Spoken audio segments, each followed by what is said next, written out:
Pelatih timnas Filipina, Tom Saintfiet, bertekad menjegal langkah timnas Indonesia pada laga terakhir grup F kualifikasi Piala Dunia 2026 zona Asia. Filipina baru saja menelan kekalahan dramatis dari Vietnam pada Kamis, 6 Juni 2024. Skuad Teaskal skala 2-3 dari Vietnam di Stadion Nasional Mai Dinh, Hanoi. Pelatih Filipina Tom Saintfiet menerima kekalahan timnya di markas Vietnam. "Saya ingin mengucapkan selamat kepada tim Vietnam dan suasana yang dibawakan para penggemar hari ini," ucap Saintfiet.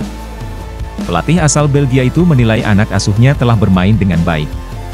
Meski sudah dipastikan gugur, Saintfiet berjanji untuk memberi perlawanan terhadap Indonesia pada laga terakhir grup F. Ia tak segan meminta dukungan supporter Vietnam untuk bisa menaklukkan tim Garuda di kandang. "Saya berharap juga mendapat dukungan dari supporter Vietnam di laga terakhir. Jika kita menang melawan Indonesia dan Vietnam menang melawan Irak, tim Vietnam akan terus maju, kami akan melakukan yang terbaik. Indonesia adalah tim yang kuat dan mereka juga ingin menang. Pertandingan berikutnya akan sangat sulit," tutup Tom Saintfiet. Masuknya Kelvin Verdong menambah kedalaman skuad timnas Indonesia di babak kedua kualifikasi Piala Dunia 2026 zona Asia.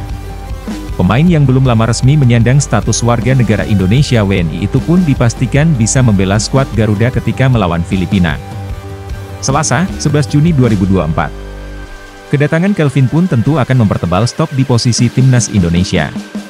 Saat ini, setidaknya ada dua pemain yang beroperasi sebagai bek kiri, yaitu Shane Patinama dan Pratama Arhan.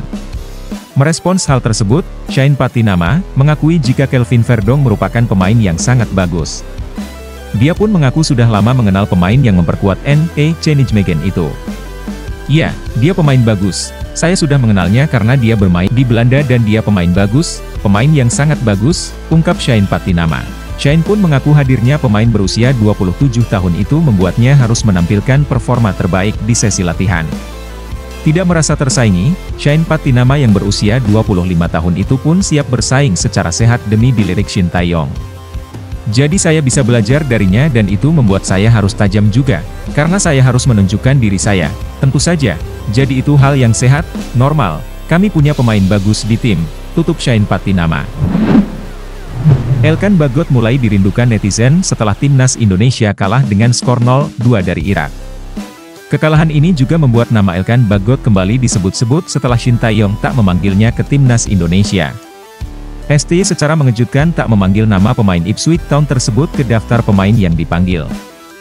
Padahal, Elkan Bagot merupakan salah satu pemain yang sudah menjadi perjalanan Indonesia dalam beberapa tahun belakangan ini. Diduga, Shin Tae-yong kecewa dengan sikap Elkan Bagot yang tak merespons panggilan timnas Indonesia U23. Saat itu dia tidak memenuhi panggilan untuk membela Garuda Muda di playoff Olimpiade Paris 2024. Absennya pemain berusia 21 tahun ini pun dirindukan oleh para netizen di media sosial. "Jordi Amat udah habis, kayaknya emang butuh Elkan Bagot atau bek lain yang lebih baik," tulis salah satu akun. Dalam 7 bulan terakhir, timnas Indonesia 3 kali bertemu Irak. Hasilnya dari 3 pertandingan, skuad Garuda selalu kalah berturut-turut. Kelar pertandingan yang berlangsung kemarin, pelatih timnas Irak Yesus Casas memberi pujian kepada timnas Indonesia. Ia menilai jika timnas Indonesia sanggup mempertahankan level layaknya saat menjamu Irak di Stadion Utama Gelora Bung Karno, SUGBK, skuad Garuda bakal menumbangkan Filipina sekaligus lolos ke babak ketiga kualifikasi Piala Dunia 2026 zona Asia. Namun, jika pun timnas Indonesia lolos ke babak ketiga kualifikasi Piala Dunia 2026 zona Asia, Yesus Casas tak mau kembali bertemu skuad Garuda. Pelatih asal Spanyol ini seakan kapok kembali bertemu skuad racikan Shin Tae-yong. "Saya tidak berharap bertemu timnas Indonesia lagi. Namun, saya harap Indonesia bisa lolos ke babak ketiga kualifikasi Piala Dunia 2026 zona Asia, hanya saja, jangan sampai kita satu grup lagi," ujar Yesus Casas. Jika nantinya timnas Indonesia lolos ke babak ketiga kualifikasi Piala Dunia 2026 zona Asia dan lagi-lagi satu grup dengan Irak, skuad Garuda membutuhkan tenaga tambahan pemain berkualitas. Pemain-pemain seperti Ula Romeni, Kevin Dix, Jairo Riedewald, Jayden Osterwolde dan Mees Hilgers mesti didekati dan diyakinkan PSSI.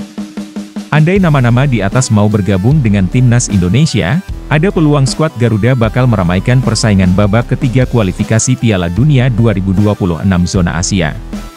Hernando Ari melakukan blunder saat PSSI memiliki Martin Paes yang menunggu sidang CAS untuk debut di Timnas Indonesia. Timnas Indonesia memperlihatkan diri sebagai tim yang butuh kiper, anoter level, untuk berlaga di kasta teratas sepak bola Asia. Tim Garuda baru saja kalah dari Irak dengan skor 0-2 pada laga kelima kualifikasi Piala Dunia 2026, Kamis kemarin. Gol kedua Irak dapat tercipta akibat blunder Hernando saat mengontrol bak pas. Harus diakui, performa Indonesia sudah memburuk jauh sebelum momen hilaf Hernando tersebut. Momen di atas juga seakan memperlihatkan urgensi kiper lebih baik bagi Indonesia.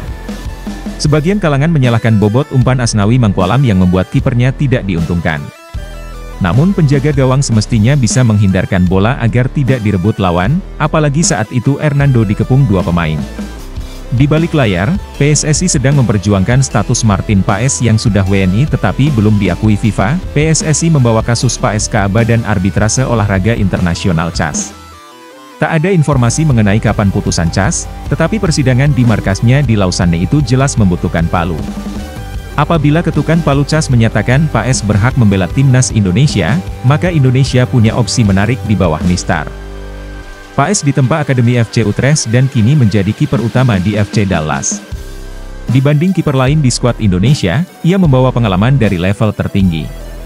Timnas Indonesia kalah dengan skor 0-2 dari Irak pada matchday kelima grup F kualifikasi Piala Dunia 2026, Kamis 6 Juni 2024. Pada duel ini, Timnas Indonesia harus bermain tanpa Elkan Bagot di lini pertahanan. Skuad Garuda sejatinya tampil solid pada babak pertama. Namun, sejumlah kesalahan terjadi pada babak kedua sehingga ada 2 gol bersarang di gawang Hernando Ari. Beberapa kesalahan terjadi di pertahanan Indonesia pada duel lawan Irak. Situasi itu memunculkan kerinduan pada sosok Elkan Bagot dari fans Timnas Indonesia di media sosial. Elkan Bagot telah menjadi bagian penting dari upaya Shin Tae-yong membangun Timnas Indonesia. Namun, Bagot kini menjadi asing dari skuad Garuda dan tidak dipanggil untuk agenda FIFA Matchday edisi Juni 2024 ini. Indonesia memang punya banyak bek tengah yang mumpuni. Namun, menyusul performa pada laga lawan Irak, tidak sedikit publik yang merasa sosok Bagot masih dibutuhkan Timnas Indonesia. Polemik Bagot dimulai saat dia tidak bisa memenuhi panggilan untuk membela Indonesia di playoff Olimpiade Paris 2024.